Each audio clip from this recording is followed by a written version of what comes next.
Ola a todos e todas, son Martín Sende Pombo e vou vos contar de que vai este libro chamado Morning Star, de Xosé Miranda. É dicir, vou vos facer unha reflexión dele. Para comezar, pareceme interesante destacar que a quen podedes ver na portada é a Farruko, máis coñecido como Campanachoca, un dos personaxes secundarios, pero con gran relevancia do libro, sobre todo para o final da novela, a través do cal o protagonista coñece un anaco do seu pasado. Pero de que trata este libro? Pois ben, este libro narra-nos a historia desde os 14 anos hasta os 17 do fillo dun famoso bandoleiro galego chamado Lourenzo Tasende, o cal, para escapar da lei, cambiou o seu apelido por Gómez. Este libro está baseado na historia real de varios bandoleiros galegos que houbo no século XIX, e o autor tómase a liberdade de reunir a varios deles no mesmo período histórico, aínda que todos deles nunca se chegaron a coñecer. O libro comeza facendo unha referencia á infancia de Lourenzo, pois chamábase o fillo igual que o seu pai, que pasou con un pai violento e unha nai moi comprensiva. O seu pai, ademais de violento, era adicto ao alcohol e dirixía unha taberna chamada A Disputa, na que vivían os tres, con unha vida relativamente feliz. Ata que un día, alrededor de cando Lourenzo, noso protagonista, tiña 14 anos, un home chamado Lázaro Rivadulla chegou á taberna. A partir de aí, Lourenzo empezou a descubrir unha parte do pasado do seu pai, que resultou ser un fillo dun fidalgo que fora por malos camiños e acabara converténdose nun bandoleiro, formando parte e máis sendo o capitán da gabela na que tamén estaba o recén chegado Rivadulla. O pai, cando se casara ca nai de Lourenzo, abandonara esa vida, mas ao volver este antigo compañeiro do seu pasado volveu ás andadas e, como a nai morreu pouco despois a causa dunha enfermidade, inculcoulle ao seu fillo esta bella tradición familiar, convertendo a él tamén nun bandoleiro. Non lembro máis da gabela da que formara parte. E así, Lourenzo foi coñecendo aos antigos integrantes da gabela do seu pai. E pouco despois coñece Lourenzo, o fillo, a unha rapaza chamada Helena, que é a sobrinha orfa dun cura de Bueu chamado Don Avelino, que tamén serán relevantes para o desenvolvemento da historia. A narración continúa co primeiro asalto no que participou Lourenzo dentro da gabela. Nese primeiro asalto asaltaron a casa de uns anciáns de unha aldea, os que tiñan a casa máis grande, e torturaronos ata que conseguiron sacarlles donde escondían os carros. Despois diso, marcharon. E iso foi o seu primeiro asalto. Pero iso non acabou aí. O camiño delictivo do protagonista xa estaba sentenciado. Despois, Lourenzo enfermou e, ata que se recuperou, período no que o seu pai estivo coidando, ata que se recuperou non volveu a participar en ningún asalto da Gabela. Pero cando xa estaba san, participou nun segundo asalto, esta vez a reitoral na que vivía o cura don Avelino e a súa sobriña, a que coñecera tempo atrás e que vos mencionei previamente. Nese altercado, varios bandoleiros faleceron, pero a cambio cobraronse a vida de don Avelino, un criado seu, e feriron a súa criada, ademais de violara. Ao criado mataron dun disparo, ademais de degollalo. A criada, como ben acabo de dicir, pegaronlle e violarona, e despois deixaronle inconsciente, e a don Avelino torturaron de xeito grotesco, ademais de mutilalo, e como non confesou donde agochaba os cartos que obtivera dunha herdanza, asasinaron como a un porco, nunca mellor dito. Despois, un dos bandoleiros, coñecido polo cume de Xudas, descubriu nun armario con fondo falso donde se agochaban os cartos máis a sobriña de don Avelino, Helena. E cando pretendían violala a ela tamén, o noso protagonista, Lourenzo, asasinou a un dos dous bandoleiros que pretendían violala, a outro feriuno e escapou xunto con ela, non sen mancarse na fuxida. Marcharon ao monte intentando escapar dos bandoleiros, pero foi imposible.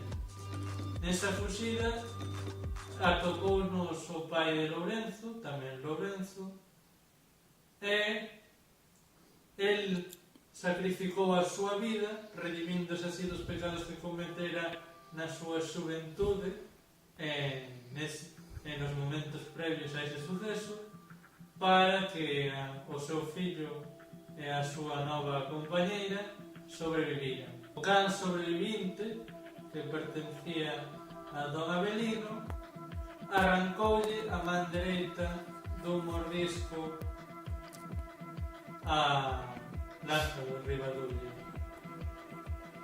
o que non lle sentou moi ben, a verdade. Fuxiron a través de varias aldeas tratando de chegar a Marín para buscar a Garda Civil e dar aviso do asalto, no que Lourenzo participara ca súa omisión, é dicir, que non fixera nada para evitarlo, aínda que na situación tan dramática na que se atopaba pouco podía facer. Cando chegaron a Marín, viron que non estaba ali a Garda Civil, entón foron a Pontevedra.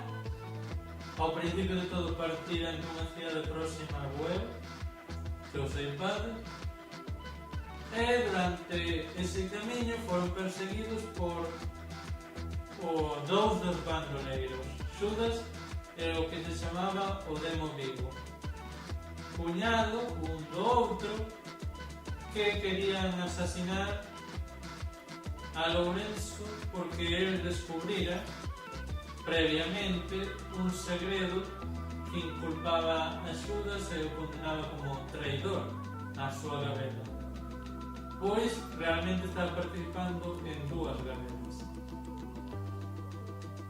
Ca que se topara Lourenzo moitos meses atrás, e na que levara unha mala experiencia. Entón, están fuxindo a Marín, non está a llegar a Civil, van a Pontevedra sendo perseguidos incansablemente por estes dous bandoleiros e tendo que agocharse nos lugares máis recónditos. Unha vez chegan a Pontevedra, atópanse a sublevación progresista de 1846, un feito histórico acontecido nesa cidade. E, sin poder conseguir axuda, decidiron ir co cego da portada, con Campana Choca, ao que xa coñeceran previamente, ata Santiago. Pois el era músico e cantante de romances, e tamén ca súa muller. E xunto a eles, actuando, foron ata Santiago. En Santiago topáronse tamén, ademais da confrontación dos carlistas contra os sublevados progresistas, atopáronse tamén cun dos bandoleiros, co demo que os perseguira ata ali, e que con os feriados atoparan. Entón o rapaz capturado, a rapaza, que para fuxir disfratárase de rapaz, non tuvo problema para escapar, a través dunhas cartas que leera ca axuda de Helena, que foi a que lle ensinou a ler, pois, a pesar de que o seu pai era fillo dun escribán, el decidira non ensinarlle a ler tamén e a escribir ao seu fillo. E por iso tivo que ser Helena, a sobrinha do cura, a que lle ensinara, a través dunhos libros que pertenceran ao seu pai e das cartas que este descubrira nun baúl pertencente a Lázaro Rivaduria e que estaba guardado na taberna do seu pai, na disputa. Nesas cartas, escritas por Benito Soto, facíase referencia a donde este, que fora un pirata galego, dono dun barco negreiro, é dicir, que transportaba escravos provenientes de África ao Novo Mundo, a América, e que tamén fora pirata e, por tanto, mediante o atraco de navíos, principalmente ingleses, como o que lle dá nome ao libro, un navío chamado Morning Star, reuniu a grande fortuna que lle deixou en herencia ao seu contramestre Hermógenes, o cal era coñecido de Lázaro, e o tío de Tomás, o capitán da gabela inimiga da de Lázaro, e que comandaba de bandoleiros tanto portugueses como galegos. E así enterouse de que tanto Tomás como Lázaro andaban detrás do tesouro, da herdanza que lle deixara este pirata a Hermógenes. E a través desta información que lle suministrou Lourenzo, puideron atopar o cofre, o cal estaba escondido no pozo no que anos atrás meteran os membros desta mesma gabela a Lourenzo como método de intimidación, sin chegar a afogalo, pero casi.